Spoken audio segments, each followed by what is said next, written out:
dire qu'il nous semblait mieux que l'an dernier, presque en forme. Il nous avait convaincus, et m'avait convaincu que ce problème de voix n'était qu'une histoire de nerfs sur la corde vocale, et que le cancer lui-même, finalement, il se battait. Et quand vous le voyez physiquement, nous qui avions en plus du son l'image, moi franchement je le trouvais plutôt en forme.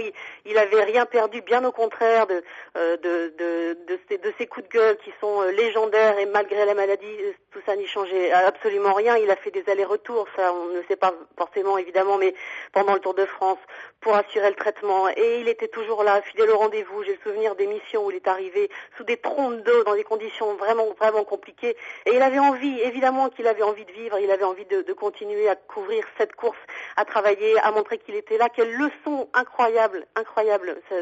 Après coup, je reçois, je vous assure, Laurent Fignon, c'est aussi un palmarès incroyable, et j'ai une pensée pour ses proches, pour Valérie, sa compagne, pour beaucoup de coureurs qui ont partagé soit son équipe, soit ensuite la suite de sa vie, sa reconversion et sa vie professionnelle. En tout cas, chapeau, j'ai que ça à dire. On savait qu'il était hospitalisé dans un état très critique ces derniers jours. Il avait tenté un dernier traitement pendant le mois d'août, juste après le Tour de France, à un moment où nous partions, nous tous, en vacances, et il est parti. Je garde évidemment cette image, finalement, celle du Tour de France, où on l'a trouvé, où je l'ai trouvé, si en forme. C'est horrible à dire, mais c'est vrai.